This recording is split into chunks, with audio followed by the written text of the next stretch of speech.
Então vamos lá. A gente ficou com o capítulo 4. Oxe, porque já tá aí, hein? Volta. É isso o primeiro? Não, tá vendo? Volta. Aí. Conversando de novo. Então, a gente ficou com o capítulo 4 e 5, né? De Apocalipse. E aí a gente vai ler o versículo. A gente vai ler em partes, né? Dos capítulos, né? Porque fica melhor pra gente entender. Então a gente vai ler Apocalipse capítulo 4, todo mundo abre aí. O versículo do 1 até o 6.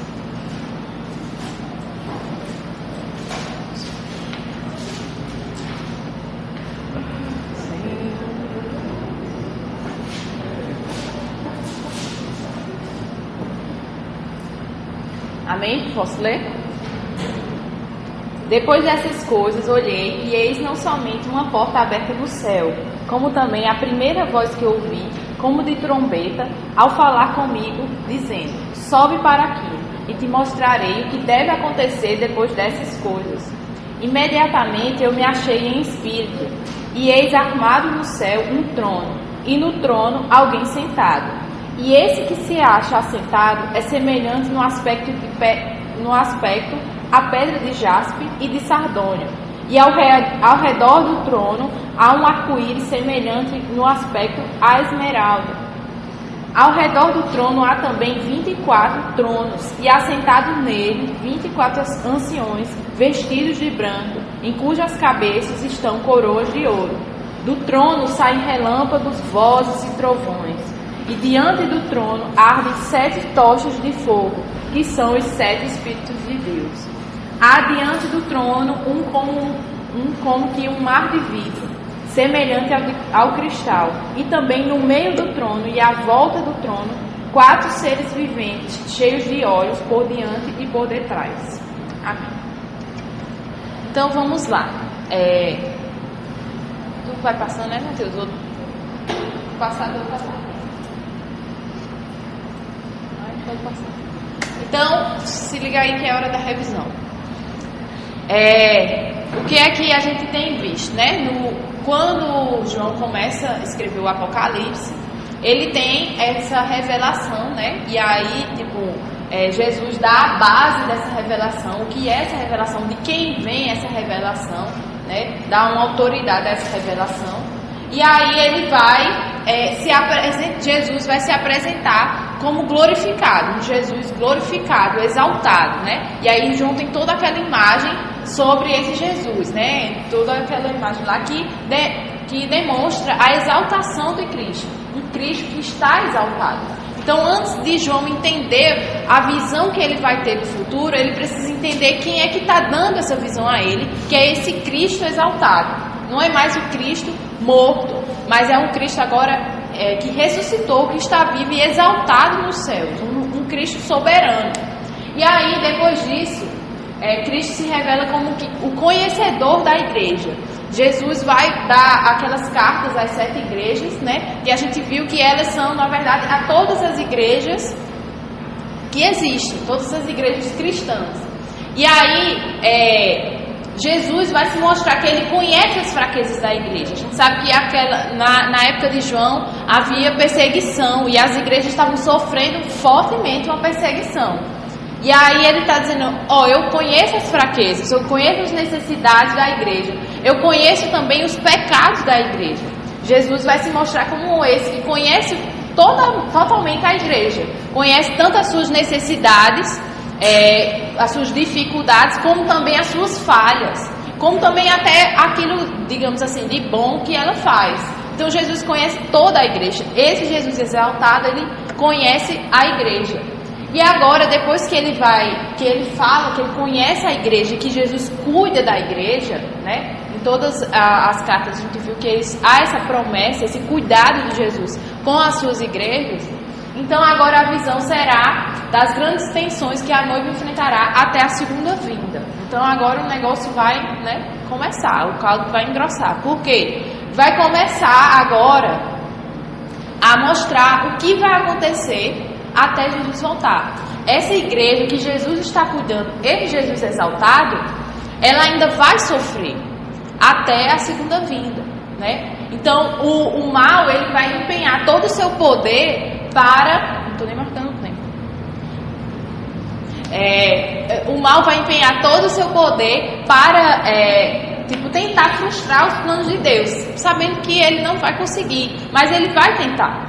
E aí a igreja vai passar por tantas lutas ainda até a segunda vinda. Então Jesus agora vai introduzir essa visão, realmente falando dessas coisas que estão por vir. E aí, por essa razão, antes dele começar a revelar justamente o que tem nos selos, o que vai acontecer no futuro, ele revela o céu a João. Ele revela o trono de Deus a João, justamente para dar a ideia de que que Deus está no controle de toda a situação, que o caos vai acontecer, o mundo vai acabar realmente, mas Deus está no controle de toda a situação. Então por isso que Jesus, antes de mostrar a João tudo o que vai por vir, como a gente viu, né, durante o ano, porque imagina aí, Jesus mostra tudo a João, vai acontecer isso, terremoto, não sei o que, não sei o que. E aí João ia ficar desesperado. Sim, e aí? Cadê Deus nessa história? Quem está no controle disso? Então por isso que Jesus, antes de mostrar o que realmente há de vir, ele mostra quem está no controle de tudo, que é Deus. E ele sempre esteve no controle do seu trono e nada sai dos seus planos. Então essa é uma breve introdução para a gente entender o que é que João vai tratar nesse capítulo. E aí a gente vai começar falando a visão do trono de Deus, que é todo o capítulo 4. Pode passar. Aí ele começa assim, vão acompanhando aí comigo, versículo 1. Depois dessas coisas, olhei, e eis não somente uma porta aberta no céu, como também a primeira voz que ouvi, como de trombeta, ao falar comigo. Então, João, ele está tendo uma visão, lembrando de tudo isso, João está tendo uma visão, que Deus revelou essas coisas a ele. E aí ele diz que ele vê uma porta no céu, uma porta aberta no céu, inclusive. Então, essa porta aberta, o tempo em que foi escrito o verbo, indica que a porta já tinha sido aberta, certo? Não é que ela foi aberta no momento em que João olhou, mas ela estava aberta já. E é interessante porque em Apocalipse, até aqui a gente viu 3 portas. Uma porta é quando ele fala a igreja de Filadélfia, né? Que ele fala que diante de ti pus uma porta aberta, né? É isso.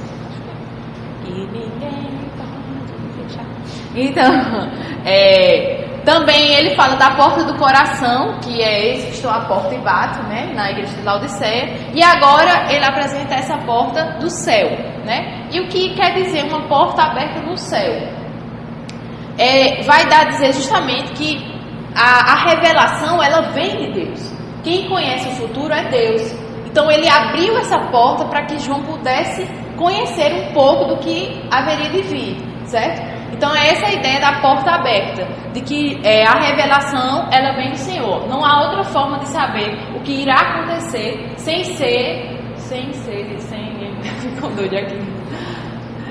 pela revelação dada por Deus. Então, só a única forma de saber o que está para acontecer é por meio de uma revelação do próprio Deus, porque é só Ele que sabe, é só Ele que tem o futuro em suas mãos, né? O controle de tudo. Então, por isso essa porta aberta. Então, é como se João estivesse vendo essa porta aberta e isso fosse um sinal de que agora ele ia receber essa revelação e entender isso da parte de Deus, certo? Ele não vai entender? Então, essas coisas que vão acontecer é algo que Deus revelou e que vai acontecer, porque é Deus que está revelando a João. Então não é uma coisa que pode ser que aconteça ou pode ser que não aconteça, não, vai acontecer, porque é Deus que está revelando. E aí ele diz assim, ouvi como uma trombeta, uma voz como de trombeta. Já lá antes no capítulo 1, eu acho, se não me engano, ele fala dessa voz de trombeta, que com Apocalipse 1, isso. E toda vez que a gente vê trombeta em Apocalipse, né, a gente já associa essa questão do anúncio do fim, né? Então, quando a gente escuta uma trombeta, a gente já está aqui, Jesus voltando, né? Porque é justamente essa ideia que se tem no livro de Apocalipse, desse anúncio que vai ter um anúncio a se fazer, né? E aí, essa voz que ele ouviu é justamente esse anúncio que ele vai fazer. E aí a voz, passa aí, Matheus. A voz diz o seguinte, no versículo 1, sobe para aqui e te mostrarei o que deve acontecer depois dessas coisas. Então, João, ele estava, no contexto, ele estava na ilha de Patmos, estava preso e ele teve essa visão. Só que na visão, não é que ele foi levitado e voou até o céu. Mas na visão dele, ele foi levado ao céu, para ele ver justamente as coisas que vão acontecer da perspectiva do céu, da perspectiva do alto. Então, na visão de João, ele foi levado ao céu, certo? Deu para entender? E aí, isso é interessante, isso é importante saber. É um detalhe pequeno, mas é importante saber, porque as coisas, a forma com que você vê as coisas depende da perspectiva, não é isso? Né? Às vezes a gente vê de um lado, a gente acha uma coisa, e aí a gente vê do outro lado, a gente realmente conhece. Então, a perspectiva do que João vai ver a partir de agora é das coisas, do céu, do alto, não é mais uma perspectiva terrena. E a gente vai ver isso muito no futuro, a gente já viu, na verdade. Justamente porque as coisas não têm nem ordem cronológica, porque não está sujeito ao tempo, porque João foi levado ao céu e ele está vendo as coisas da perspectiva do céu, e no céu o céu não está sujeito ao tempo, né? Então por isso que isso é importante. E ele diz que no versículo 2, imediatamente eu me achei em espírito. Então João, além dele ser levado a subir, essa sua visão ela foi em espírito, né? Ele está no próprio céu em espírito, certo? Então não é algo natural de João, ele não está vendo isso naturalmente, mas pelo espírito ele está vendo isso, certo? Mas não quer dizer que o espírito dele saiu do corpo e foi lá não, tá? É só a visão espiritual, tá? E aí ele diz que o que é que ele vê no céu? Ele vê um trono, né? No versículo 2 diz, e eis armado no céu um trono, e no trono alguém sentado. Trono, ele já é um símbolo de reinado, né? Um símbolo de um rei. Se tem um trono, tem um rei. E aí, dá essa ideia justamente de majestade e soberania do rei. O trono é o lugar que o rei está lá e comanda, né? O lugar que ele... Então, dá esse símbolo de majestade e soberania do rei. Também é um símbolo de governo, de autoridade e julgamento. Então, quando ele olha para esse trono, então significa que alguém está no comando, como ele disse, né? Alguém está sentado, alguém tem a majestade, alguém tem a soberania e esse alguém está no comando, certo? A essência dessa revelação é mostrar que todas as coisas são governadas por aquele que está no trono. Aí é aquilo que eu falei, né? Tudo que vai acontecer, todas as coisas do universo estão sendo governadas por quem está nesse trono. Porque ele é que tem essa autoridade, né? O trono dá esse sinal, é ele que está lá e vai comandar tudo. E aí ele vai dar mais algumas características do trono, que a gente vai ver, ele dá umas características assim, no versículo 3 e também no versículo 6. Que a gente vai dar uma misturadinha assim para poder entender todas elas. Diz assim no versículo 3: e esse que se acha assentado é semelhante no aspecto à pedra de jaspe e de sardônio, e ao redor do trono há um arco-íris semelhante ao aspecto de esmeralda. Aí no versículo 5 diz assim: do trono saem relâmpagos, vozes e trovões. E no 6 diz: há diante do trono um como um mar de vidro, semelhante ao cristal. Então, o que é que está acontecendo? João está sendo levado em espírito para ver essa visão, certo? Então ele vê um trono. E aí ele vai descrevendo, é tipo assim, ele está realmente contando uma história que ele está vendo, né? Então quando a gente vai num lugar, a gente vai descrever, tipo assim, Tássio hoje está com calça vermelha, a camisa da conferência, um óculos redondo. Então ele vai descrever, do lado de Tássio não tem ninguém, atrás de Tássio está Davi, ele está sentado numa cadeira. Dá toda uma descrição do que eu estou vendo aqui em Tássio. E aqui é o que João vai fazer. Ele diz: eu estou vendo um trono. Aquele que está no trono, o aspecto dele, aí ele vai usar o quê? As coisas que ele conhece, as coisas que era comum para aquela época, né? Digamos assim. Diz: aquele que está no trono, ele tem um aspecto tipo uma pedra de jaspe e de esqueci. Sardônio. Então, essa pedra de jaspe, ela é uma pedra bem cristalina, pura. E a pedra de sardônio é uma pedra de cor avermelhada, né? Não sei se vocês lembram, mas Mateus mostrou. Eu lembro do sardônio, não sei se tem jaspe também. Não sei não. Mas jaspe, o sardônio é bem avermelhado e o jaspe é aquela pedra bem cristalina e branca. Então, João vai usar os elementos que ele conhece, né, e que as pessoas daquela época conhecem, que são as pedras preciosas, para, tipo, retratar o que ele está vendo. Porque ele está vendo algo ali do céu. Então, ele não tem como outra forma de dizer. Então, ele vai dizer, eu estou vendo aqui uma coisa assim, brilhante, perfeita, linda, como uma pedra preciosa, uma coisa que resplandece, sabe? Essa é a ideia que João quer tratar. Aí ele diz também, eu estou vendo esse trono, a pessoa que está lá, ela brilha como uma pedra preciosa, o aspecto dela é semelhante a essas pedras. E ele diz que ao redor do trono há um arco-íris semelhante no aspecto à esmeralda. Então ele continua descrevendo, ao redor desse trono estou vendo um arco-íris, mas esse arco-íris tem um aspecto de esmeralda, né? Esmeralda, você sabe que é da cor mais verde e tudo mais. E aí, para cada coisa dessa, a gente pode tentar ver algum símbolo do que representa essas coisas no trono de Deus. O arco-íris a gente lembra logo de Noé, né? Da aliança que Deus fez com Noé, e justamente representa a fidelidade de Deus, né? Representa a misericórdia de Deus que salvou o povo, mesmo em meio ao pecado, ele continuou com a humanidade, ele não destruiu completamente a humanidade, e ele disse que não ia destruir novamente por meio de água. Mateus, eu nem estou vendo se eu estou muito fora da câmera. É porque o carro do slide aí eu fico fugindo. Aí, na aliança com Noé, Deus prometeu que não iria destruir o mundo novamente por meio, né, de água, né? Então, ali a gente vê a fidelidade de Deus e vê também a graça e a misericórdia de Deus. Então, quando a gente olha para esse trono, para aquele que está no trono, e vê essa questão do arco-íris, a gente remete a isso. A fidelidade desse Deus, a graça e a misericórdia desse Deus. Que esse Deus, apesar de estar no trono e soberano acima de tudo, não há nada acima dele, ele também é um Deus de graça e de misericórdia. Um Deus que se compadece dos seus súditos, digamos assim, né? É um Deus de graça e misericórdia. Por isso essa ideia do arco-íris.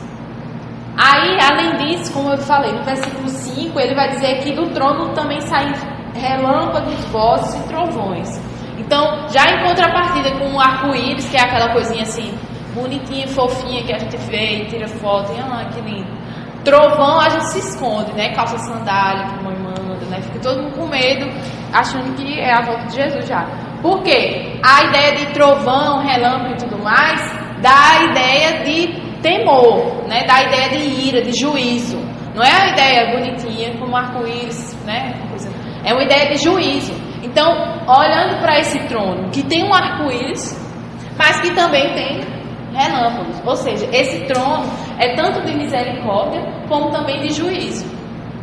Esse Deus que está no trono é tanto um Deus de misericórdia, que se compadece, mas é também um Deus que julga, que se ira contra o pecado. Então, essas imagens que João está vendo e que remetem ao que é esse trono, e quem está sentado lá.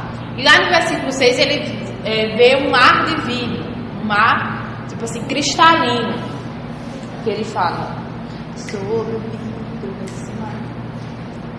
Ele diz assim, há diante do trono um mar de vidro semelhante ao cristal. E justamente essa ideia da transparência do mar de vidro, daquele mar limpo como um vidro, mar transparente, dá a ideia de santidade. Né, desse trono também que é de santidade, de transparência, que até tipo assim, é um contraponto com a sujeira, né, com a impureza. Então é aquele mar perfeito de santidade. Então esse trono é um trono de misericórdia, também é um trono de juízo, de ira, e é também um trono de santidade, certo? Então todas essas características que João descreve, elas têm a ver com o trono em si, com quem está no trono em si.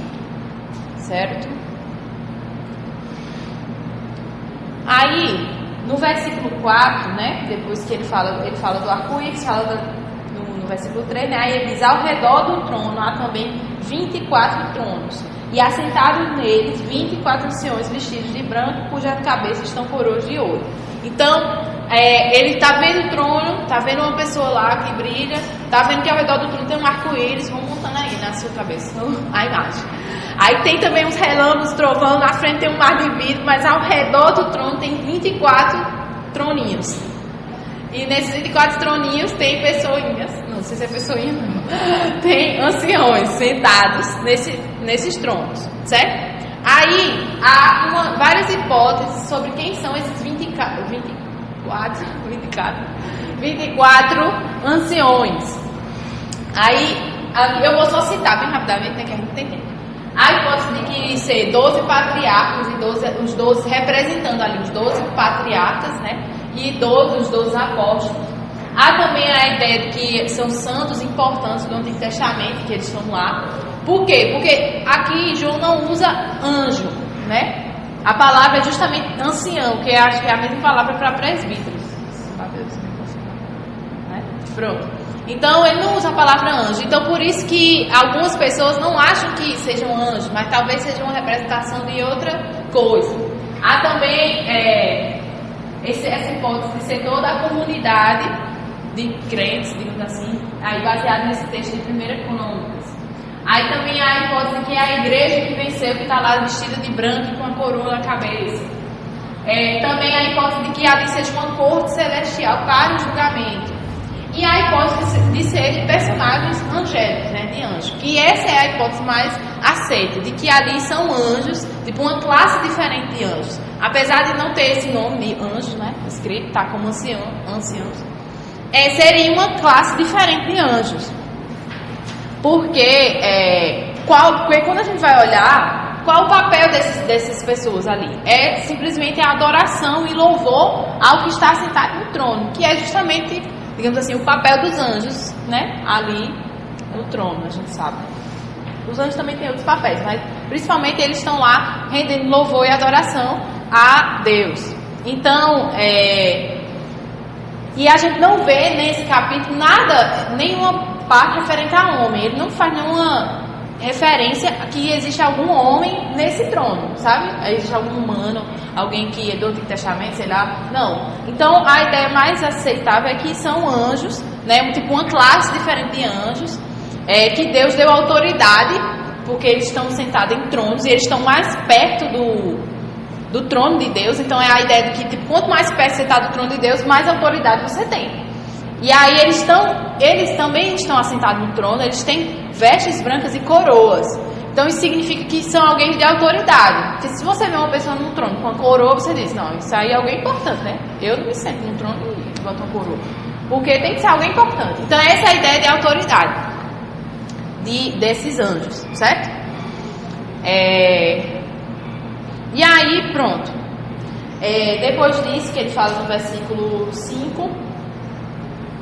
no versículo 4, desculpa, que ele fala da coroa que estão nesses 24 anciões, esses anjos. Aí ele fala, né, do trono saem relâmpagos, vozes e trovões, que é aquilo que eu falei, né, da ideia de juízo e ira. Então ele vê todas essas demonstrações do poder de Deus ali naquele trono, né, que gera tanto uma adoração como também gera um temor, né, você fica ali, opa, mas também você adora.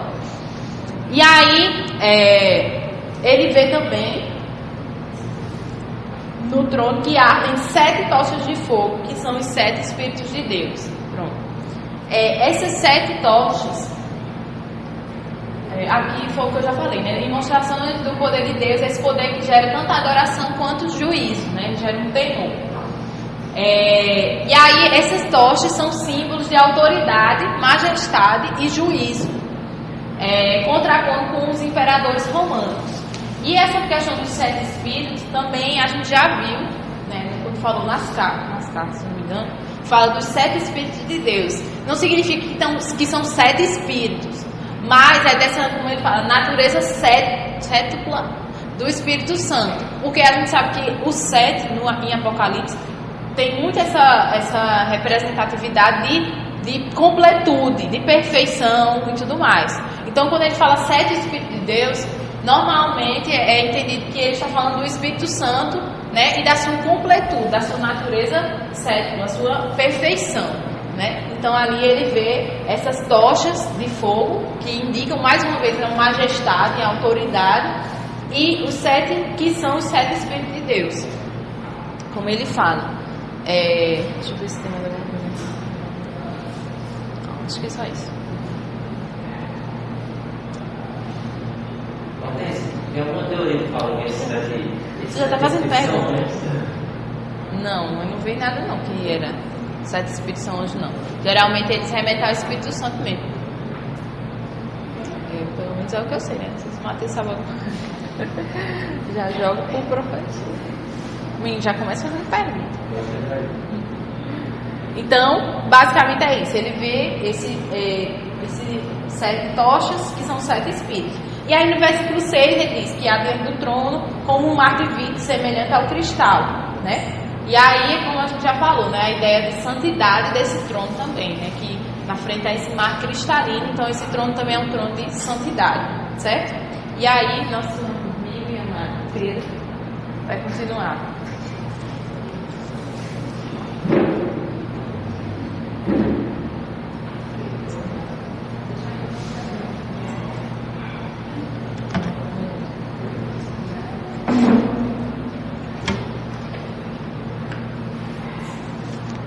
Beleza?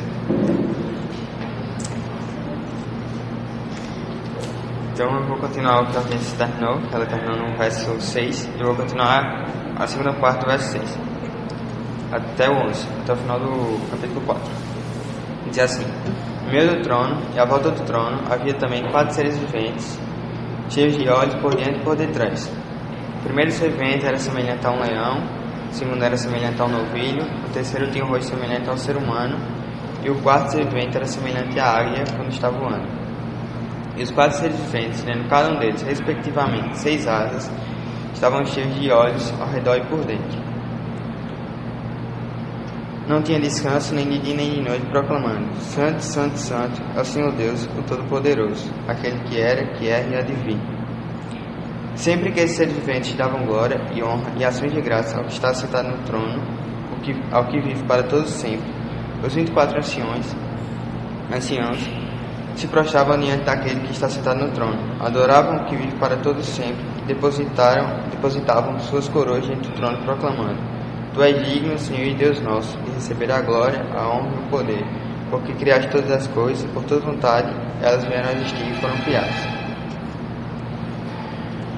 Então, começando lá do verso 6, ele fala sobre 4 seres viventes que estavam ao redor do trono.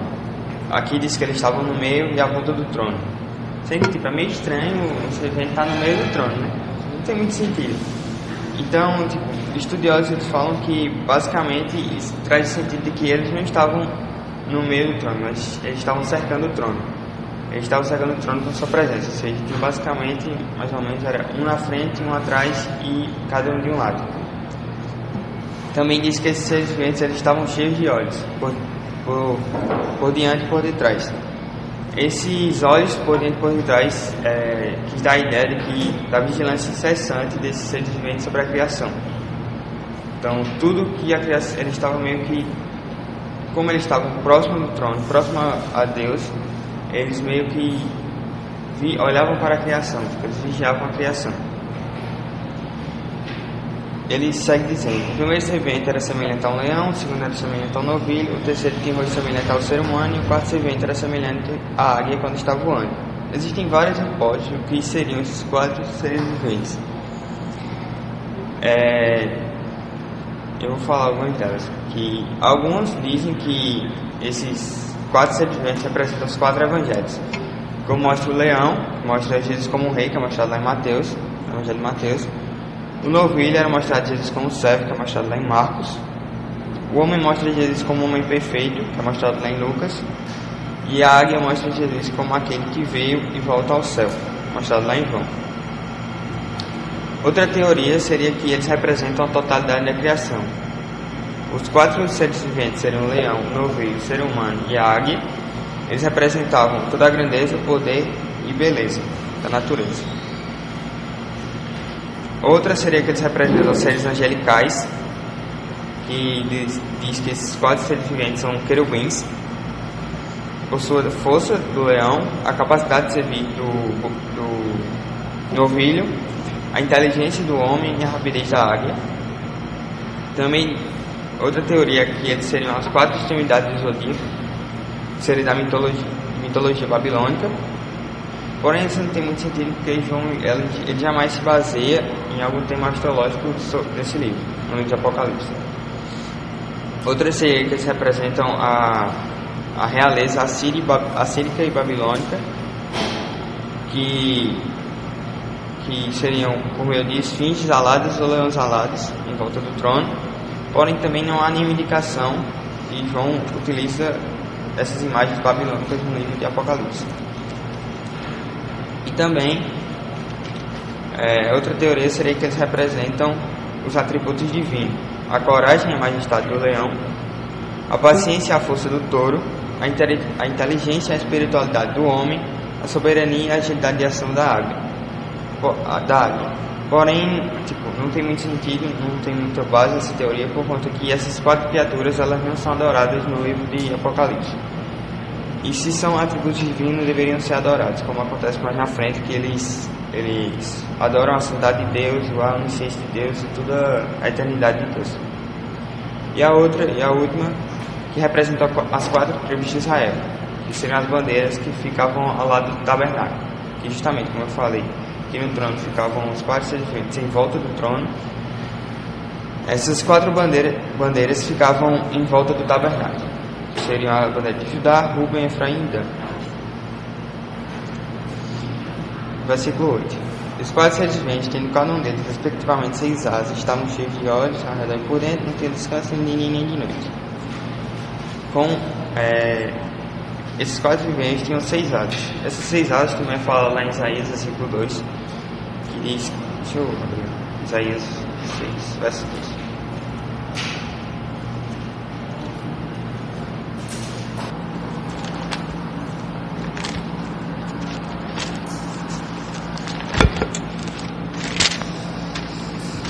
Que diz assim: serafins estavam por cima dele, cada um tinha 6 asas, com 2 cobriu o rosto, com 2 cobriu os pés e com 2 voavam.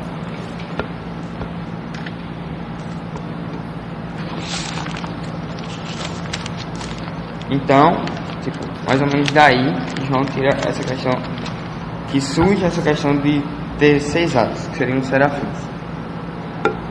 E eles seguem no verso 8, e eles dizem que eles não tinham descanso nem de dia nem de noite. Ou seja, eles viviam proclamando sem cessar. E o que eles proclamavam? Eles proclamavam os atributos de Deus. Assim como lá em Isaías 6, verso 3, eles cantam o mesmo hino: Santo, Santo, Santo é o Senhor Deus, o Todo-Poderoso, aquele que era e há de vir. E nesse hino eles falam sobre a santidade de Deus, que na primeira parte: Santo, Santo, Santo. Deus é excessivamente santo. Quando chama alguém de santo, o primeiro santo é meio que definindo o que Deus é. Deus é santo. Deus é santo, Deus é santo. Ele meio que enfatiza a santidade de Deus. E o terceiro santo, ele mostra que Deus é plenamente santo e excessivamente santo. E ninguém é tão santo quanto Deus. Ninguém pode ser santo como Deus. E ele segue: o Senhor Deus Todo-Poderoso.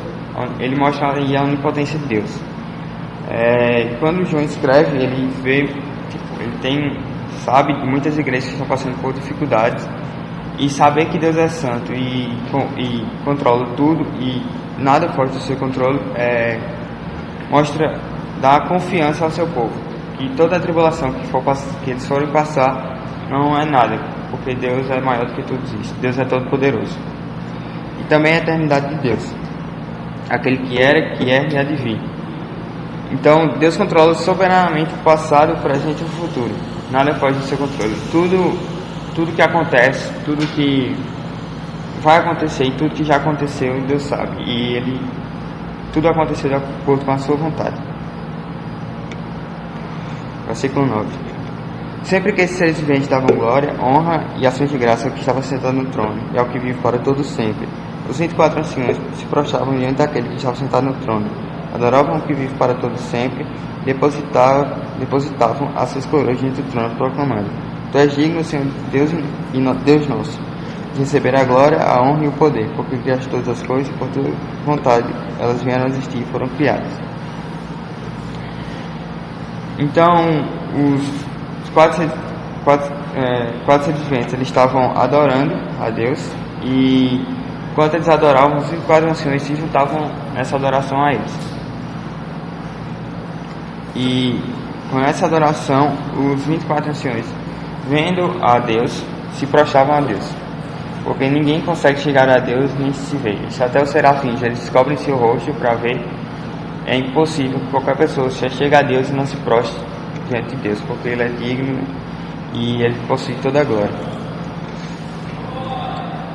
Prostravam diante daquele que está sentado no trono e adoravam o que vive para todo sempre. Depositavam suas coroas diante do trono proclamando: Aquele que está no trono, Ele é digno de toda a glória e Ele vive para sempre. Ele, desde o início até o final da história, Ele vive.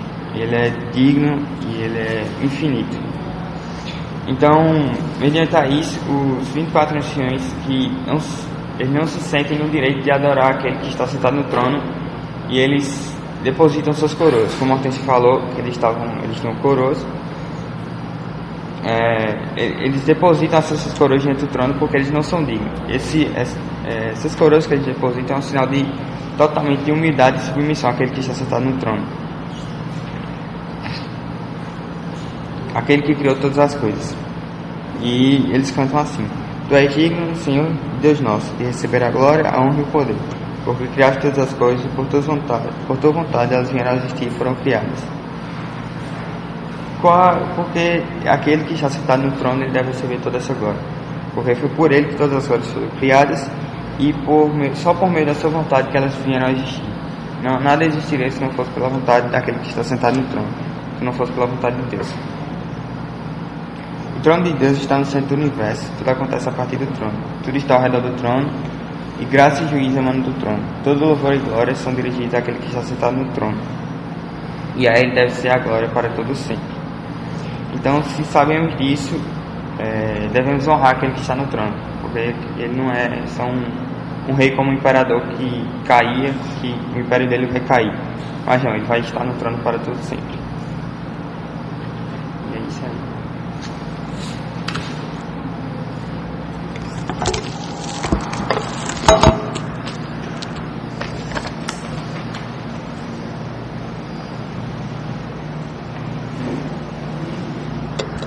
Pode botar aqui? Não. Não foi aqui, então.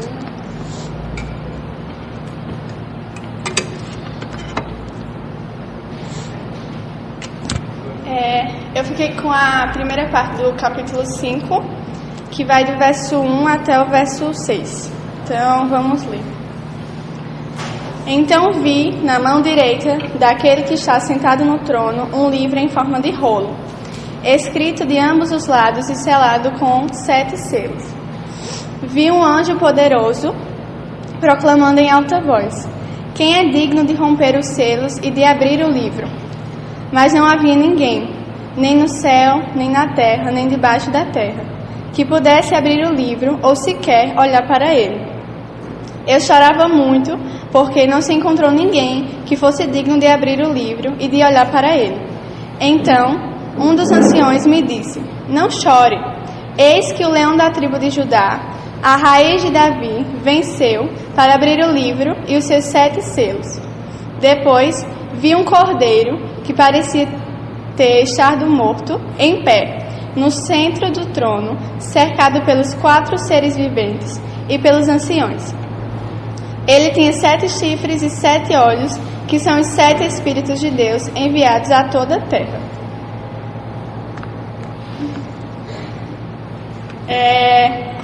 Ele já começa falando que alguém está sentado no trono, que esse alguém é Cristo, é Deus. Cristo não, é Deus que está sentado no trono. Não consigo deixar essa no trono.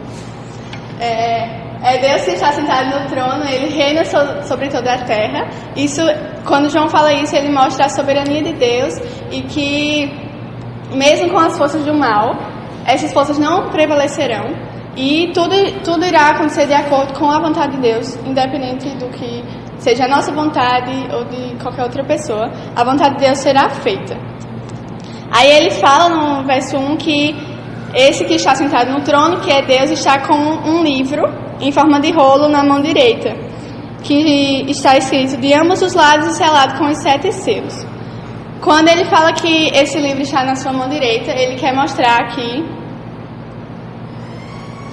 Deus escreveu toda a história e que antes mesmo dela acontecer, isso mostra que Ele conhece a história, controla e dirige toda a história e a nossa vida também. Mostra que pelo livro estar na mão direita de Deus, não importa o que Satanás pense ou o que ele queira fazer, a vontade de Deus será feita. Quando ele fala que o livro ele está escrito de ambos os lados, quer mostrar que tudo está traçado, escrito e determinado, e todo o futuro ele pertence ao Senhor. Então tudo já está escrito, já está traçado, já tem um plano feito por trás e já vai acontecer independente.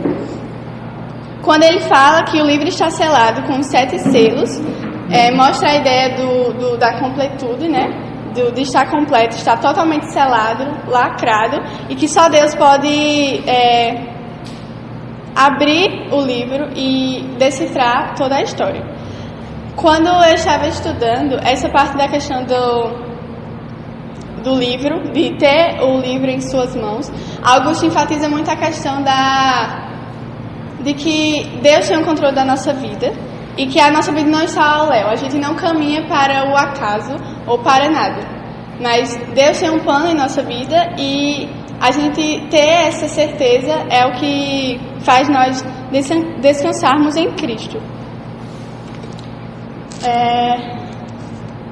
A partir do verso 2 e verso 3, ele já vê que ele se questiona que não tem ninguém digno de abrir o livro. E aí ele fala que nem no céu, nem na terra, nem debaixo da terra. Na questão do nem no céu, ele está querendo fazer relação com os anjos, querubins, Paulo, Moisés e afins, que não são dignos de abrir o livro também. Nem na terra, que nenhum homem é capaz de abrir o livro, seja qual for a sua influência aqui na terra, ele não é digno de abrir o livro.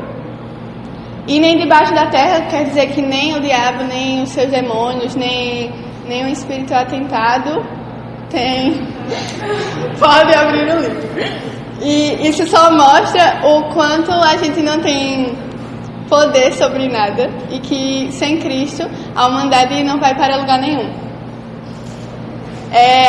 Meu Deus, eu tô falando rápido. Tá.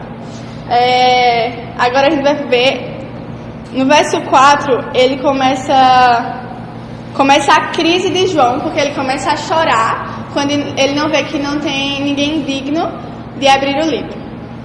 E aí, quando a gente vê essa crise de João, de não ter ninguém, e ele começa a chorar, a gente também vê na crise de João a nossa crise. De ver tudo que está acontecendo no mundo, de ver tantas coisas ruins e a gente vê que a gente não tem o poder de fazer nada sem Cristo. E a nossa única reação é chorar. Foi o que João fez. Existem 2 motivos por João ter começado a chorar, quando ele viu que não tinha ninguém digno de abrir o livro. A primeira é que ele parecia se frustrar com a promessa que foi feita no capítulo 4, verso 1, que Hortência falou, que era como se quando Cristo pede para João subir, era como se existisse alguém digno de abrir o livro. E quando ele viu que quando foi questionado, quando o anjo perguntou que não tinha ninguém digno, essa promessa foi frustrada e João começa a chorar por não ter ninguém digno de abrir o livro, e ele vê que ele não tinha o poder de nada. Então ele viu o seu pecado, o quanto isso não lhe ajuda em nada. Não dá para ele fazer nada com o seu pecado, então ele se frustra com isso. E também a segunda coisa, porque João chorou, foi a questão de que ele viu que não tinha ninguém. Então era meio que um desespero de que aquilo estava sem rumo e sem uma direção, porque não tinha ninguém para abrir o livro. Tá. Aí, no verso 5, ele começa o verso dizendo: não chore. Quando ele fala isso, quer mostrar um consolo para João, que esse consolo cessa a angústia que ele estava sentindo de não ter ninguém digno, porque ele mostra a solução, e essa solução é Cristo. Ele é o único capaz de dirigir a história e dar sentido à nossa vida. Então,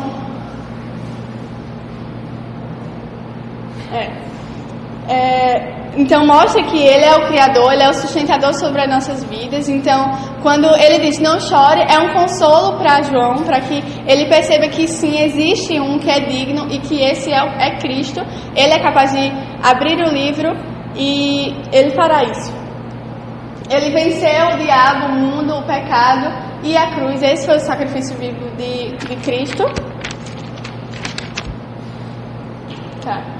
E que Jesus é o vencedor. Ele é digno de abrir o livro. Aí no verso 6 diz assim: depois vi um cordeiro que parecia ter estado morto em pé no centro do trono, cercado pelos 4 seres viventes e pelos anciões. Ele tinha 7 chifres e 7 olhos, que são os 7 Espíritos de Deus enviados a toda a terra. Ele mostra que a vitória de Cristo foi conquistada na cruz. Quando ele fala que ele estava de pé, mostra a ação e o poder de Cristo, que o cordeiro parecia estar morto, mas depois ele estava em pé. Então mostra essa ação e o poder de Cristo. Ele está no meio do trono, mostra a autoridade que Cristo tem. Quando ele fala que ele é cheio de olhos e que tem 7 chifres, 7 olhos e 7 chifres. Com os 7 olhos a gente vê a onisciência de Deus, o conhecimento infinito que Cristo tem. E com os 7 chifres ele mostra a onipotência e o poder que Cristo tem. Então, nesses versos, mostra o poder que Cristo tem, que Ele é o único digno de abrir o livro e de dar sentido à nossa vida. E é isso.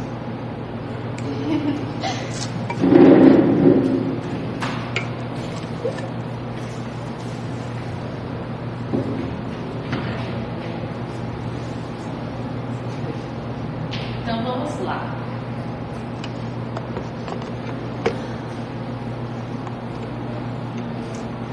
Para a gente continuar o capítulo 5, aí a gente vai ler o versículo 7 até o final do capítulo 5.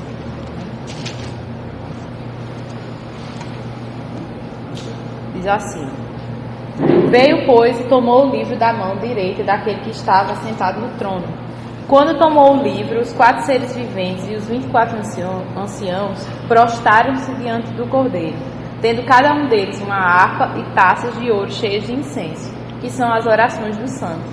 E entoavam um novo cântico, dizendo: Digno és de tomar o livro e de abrir-lhes os selos, porque foste morto, e com teu sangue compraste para Deus os que procedem de toda tribo, língua, povo e nação. E para o nosso Deus os constituísse reino e sacerdotes, e reinarão sobre a terra. E vi uma voz de muitos anjos ao redor do trono, e dos seres viventes e dos anciãos, cujo número era de milhões e milhares de milhares, proclamando em grande voz: Digno é o Cordeiro que foi morto, de receber poder e riqueza e sabedoria e força e honra, glória e louvor. Então ouvi que toda criatura que há no céu e sobre a terra, debaixo da terra e sobre o mar, e tudo o que neles há, estava dizendo: Aquele que está sentado no trono e ao Cordeiro, seja o louvor e a honra e a glória e o domínio pelos séculos dos séculos. E os 4 seres viventes respondiam: Amém. Também os anciãos prostraram-se e adoraram. Então, né, como Emily estava falando, João tem essa visão agora do livro selado, né? Que é justamente o livro da história, digamos assim, da humanidade. Tudo aquilo que Deus já escreveu já está determinado pelo próprio Deus, como Emily falou, né? E aí João tem essa questão, né, de quem vai abrir o livro, né? Quem é o digno de abrir o livro e tudo mais, até que vê o cordeiro de pé, como a gente viu no versículo 6, né? E essa questão também de ele ter os 7 olhos e os 7 chifres dá também essa ideia de autoridade desse cordeiro. E também 7 olhos também de que ele vê todas as coisas. Então você vê as características de Deus nesse cordeiro. 7 chifres, sempre a gente vê questão de chifre, né, nesses livros apocalípticos, tem a ver com autoridade, com poder, tem a ver com poder realmente, né? Então Cristo tem 7 chifres. Então se o 7 é aquela questão da completude, então ele tem todo o poder, sabe? Então aí a gente vê aquela questão da onipotência. Cristo agora não, ele tem toda a onipotência. Toda a onipotência cristã. Onipotência.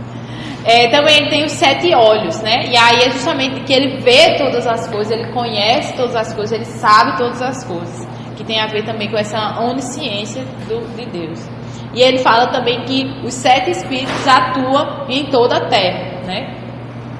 Então, por meio do Espírito Santo, ele atua em toda a terra, em toda parte. E aí tem a ver também com a onipresença de Deus. Então, aqui ele, traz essas três características que são somente de Deus e que estão ali atribuídas a Cristo, porque ele é o próprio Deus, né? E ele está ali exaltado. E aí esse cordeiro é que pega o rolo que estava na mão direita daquele que estava no trono. Então Jesus, ele pega o rolo da história, né? Jesus, ele tem em suas mãos e ele recebeu do próprio Pai, né? A ideia de pegar não é simplesmente que ele pegou e saiu correndo, mas é que ele recebeu das mãos do Pai esse rolo da história, porque Jesus foi exaltado. É aquilo que Paulo fala lá aos Filipenses, né? Que ele se humilhou como servo até a morte de cruz, mas que Deus o exaltou de sobremaneira e deu um nome sobre todo nome, sabe? Então Cristo está exaltado e ele tem um controle de todas as coisas, e ele recebeu do próprio Pai isso. E aí nesse livro de Hernandes, ele dá umas implicações para essa questão de Jesus estar com o livro em suas mãos, né? E aí é bem interessante, vou falar aqui, né? Que ele fala. Ele diz que a primeira implicação da gente entender que Jesus tem em suas mãos o rolo, o livro da história, digamos assim, é que nós vamos orar confiadamente sobre o nosso destino e o destino das pessoas, porque a gente vai entendendo que Jesus tem o controle de todas as coisas, ele tem o livro da nossa história e da história de toda a humanidade. A gente vai orar com confiança, sabendo que ele sabe, ele está no controle, e não só por nós, no controle da nossa vida, mas também no controle da vida das pessoas que a gente ora, sabe? Então nos dá essa confiança de saber que ele tem essa autoridade. A outra implicação que ele diz é que nos leva a uma evangelização fervorosa. Porque ele diz: Cristo morreu para comprar com seu sangue pessoas que procedem de todo o grupo étnico. No versículo 9, ele diz, né, que todos que procedem de toda tribo, língua, povo e nação. Então, a obra que ele fez, que o Cordeiro fez, e que agora recebeu o rolo, foi para comprar todas as pessoas de todas as nações, todo o grupo étnico, digamos assim, né?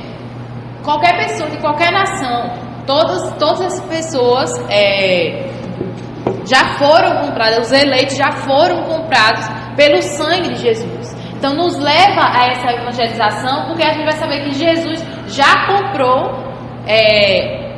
a vida, digamos assim, dessas pessoas. Jesus já fez a sua obra, sabe? E ele tem em suas mãos essa história.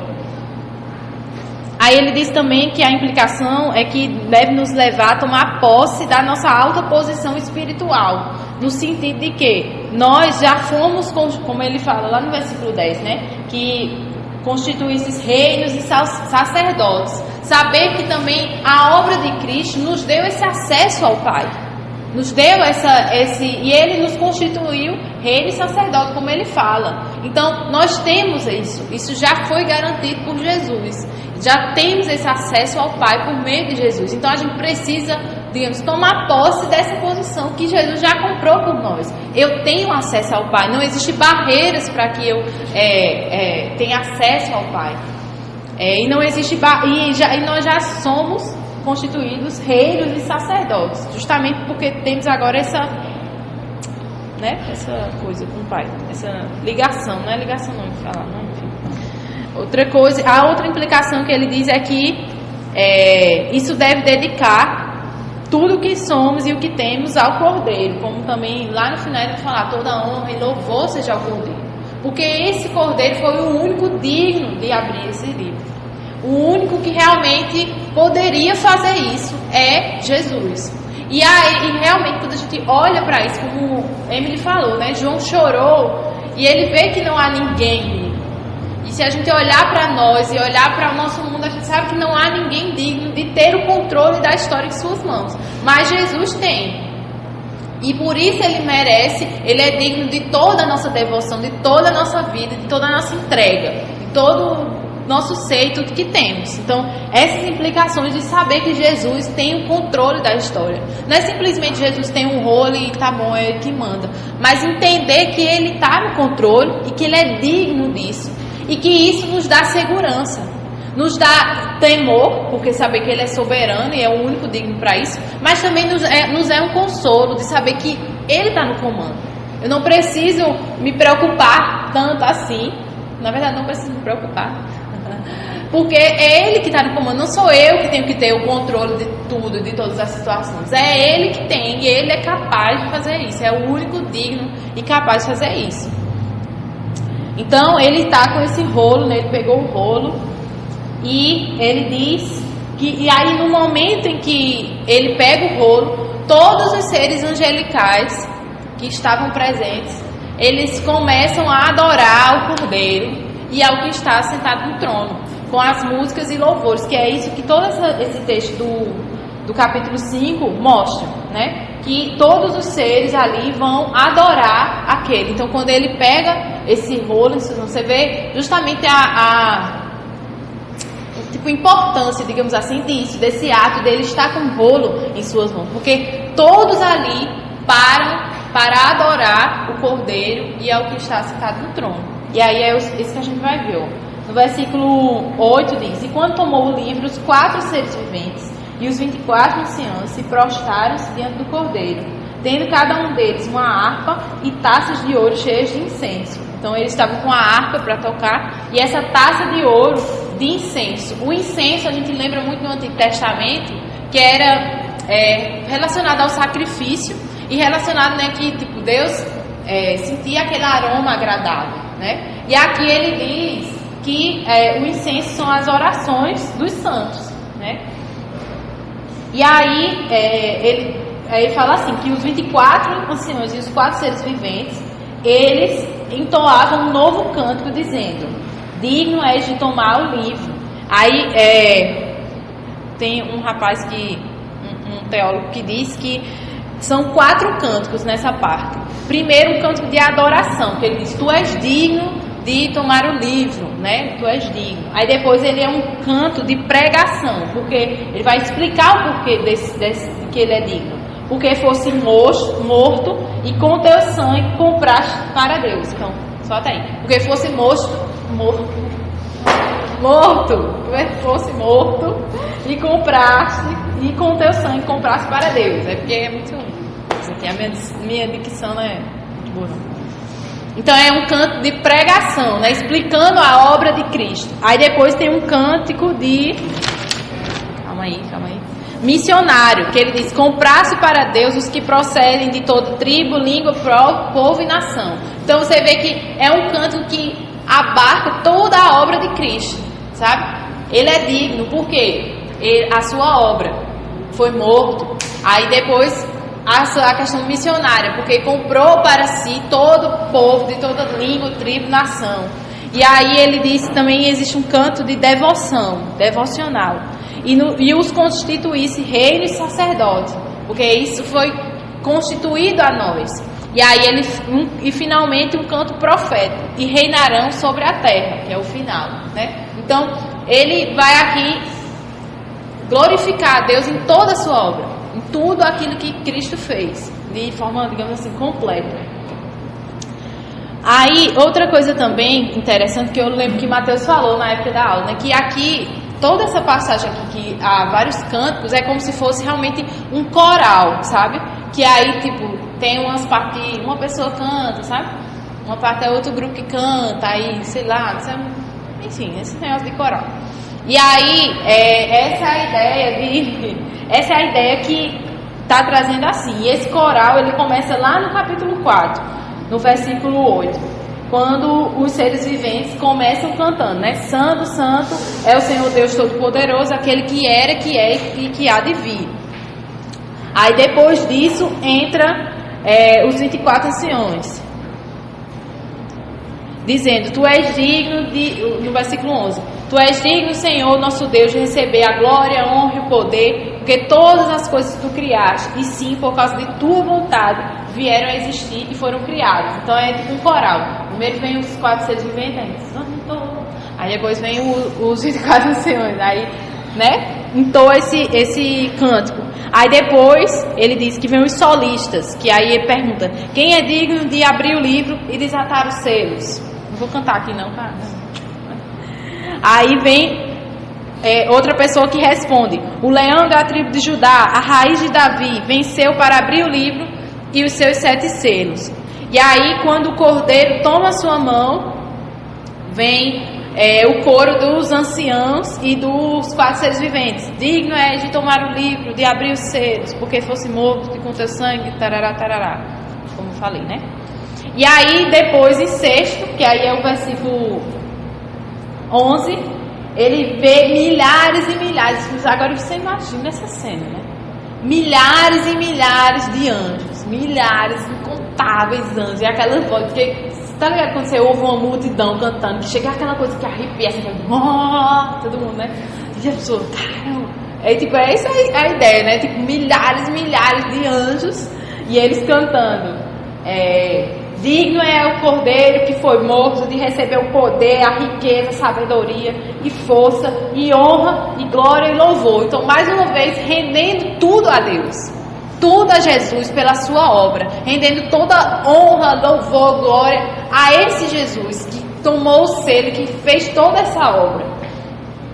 E aí, não somente, aí para finalizar, não somente os anjos, milhares de criaturas angelicais vão cantar, mas também agora todos os seres da terra. Então você imagina agora a voz que vai dar aqui. Todos os seres da terra, que ele diz do mar e da terra, e sei lá bem mais onde ele diz, debaixo da terra, no céu, todos os seres louvando a esse Cristo.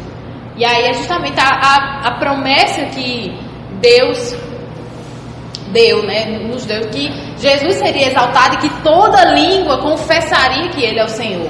Então, naquele dia, por bem ou por mal, todos vão confessar que Jesus é o Senhor, todos vão se render ao seu senhorio, porque ao ver essa majestade, essa é a ideia de que é algo assim, consequentemente, natural, sabe? Ao ver a soberania desse Jesus, da obra que Ele fez, aí você entende a valiosa obra de Jesus, que nos comprou com seu sangue.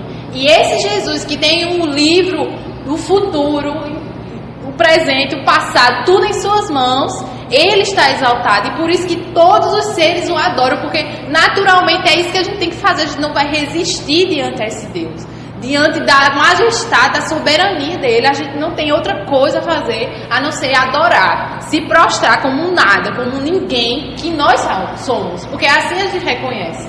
E até os que existem mais poderosos da terra e que não abaixa a cabeça por nada, naquele dia eles não tem outra reação a não ser colocar a cara no pó e adorar esse Deus, porque Ele é digno, porque Ele é santo, a sua majestade está acima de qualquer coisa. Eita glória! E aí todos os seres falam: aquele que está sentado no trono e ao Cordeiro seja o louvor, a honra, a glória, o domínio pelos séculos dos séculos. E aí termina os seres dizendo amém. E aí todo mundo se prostra e adora. Então todo aqui é esse louvor e adoração por aquele que está no trono, né?